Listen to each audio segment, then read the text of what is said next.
galit na galit ka? Ano ba? Ano problema? Kasi hindi may tao din, oh. Bawal dito sa loob, bawal dito sa loob. May susunod sa akin ito eh. Kanina pa eh. Ha? Oh, dito nga. Huwag ka dyan. Narinig mo bawal dyan, di ba? Halika ka dito. Ano? Ano ba yun? Ano ba yun? Ano? Halika. Dito ka kasi. Bawal nga dyan, oh. Ha? Ano? Wala na. Wala na. Okay na. Ano? Ano? Ako tangin lang yan. Uy! Ano? Uy!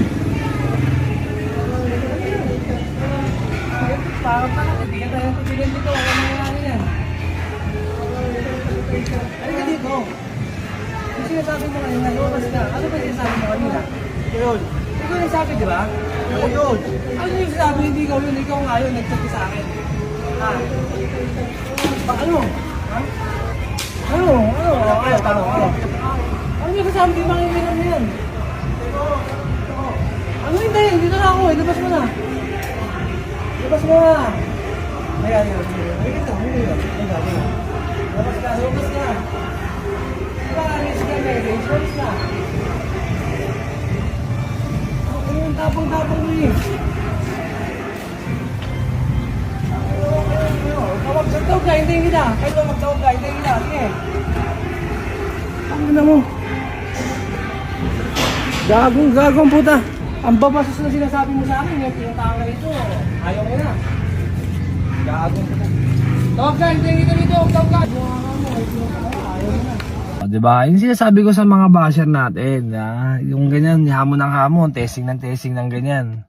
Diba? Alam ko na mangyayari pag naunahan ng ganyan, wala rin eh. Diba? Nabigla pa siya, diba? Hindi niya asukat akalain na pupuntahan ko siya. Akala niya nagluloko ko. Eh, wala tayong magagawa. Pagka basher talaga, ganyan lang, diba? Eh, hindi mo niya alam sukat akalain pupuntahan ko siya eh. Makulit talaga yung mga basher eh. Eh, wala tayong magagawa. Nasa kanila na yan. Basher yun ha. Wala tayong problema sa bodybuilder ha. Baka na naman gawin nyo na namang issue yan. Basher yun ha. Hindi bodybuilder yan ha. Wala tayong problema dyan ha. Oh, yun lang. Sige.